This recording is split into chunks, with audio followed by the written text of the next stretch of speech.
Israel and Iran exchanged barbs at the United Nations Security Council's emergency meeting on Monday. Right, and Iran condemned Israel's Saturday attack, with the country's UN ambassador, Amir Saeid, calling it a blatant and dangerous breach of international law and the UN Charter.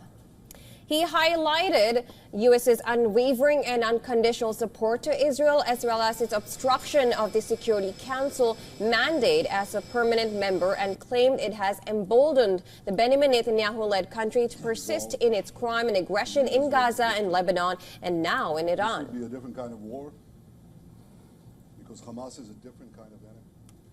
The U.S. government is complicit in Israeli aggression and will bear its consequences. Furthermore, the United States has already been complicit in the ongoing war crimes and genocidal campaign targeting civilian and civilian infrastructure both in Gaza and Lebanon. The vast majority of bombs Israeli drops on Gaza and Lebanon are U.S.-made. Israel called Iran the puppet master behind Hamas in Gaza and Hezbollah in Lebanon. Speaking of Iran's October 1st launch of at least 180 missiles into Israel, its UN ambassador, Danny Danon, claimed the country promised destruction. Israel responded with strength, he said. No sovereign country would tolerate hundreds of ballistic missiles aimed at its civilian population.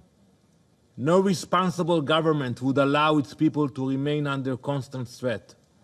On Friday night, Israel acted as any nation would to defend its citizens, secure its borders, and neutralize an immediate threat. The U.S. warned Iran of severe consequence if it undertakes any further aggressive action against Israel or U.S. personnel in West Asia. Our message for Iran remains clear as well. Should it choose to undertake further aggressive acts against Israel or U.S. personnel in the region, there will be severe consequences. We will not hesitate to act in self-defense.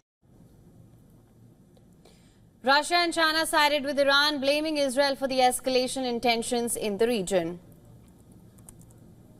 Now, UK took a more neutral stance, calling on all sides to exercise restraint.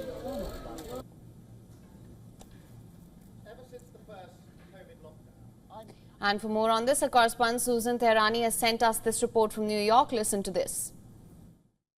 The United Nations Security Council held an emergency meeting on Monday afternoon to address escalating tensions between Iran and Israel.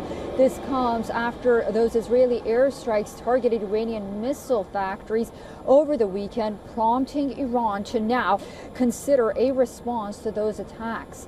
UN Secretary General Antonio Guterres has called for an immediate halt to all attacks in the region, while the U.S. representative to the United Nations emphasized on Monday that all acts of escalation are condemnable and must stop.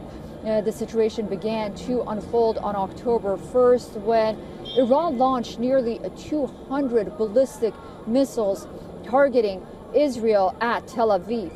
Israel's ambassador to the United Nations on Monday directly addressed Iran's leaders, saying this is the last warning. Israel has shown restraint, but from now on, you will only see strength, and any further aggression will be met by quote-unquote powerful and swift actions. The international community continues to call for de-escalation to the situation in the Middle East as the events unfolding in the region paint an uncertain future for any prospects of peace, at least for now. Susan Tehrani reporting from New York for WION World this one.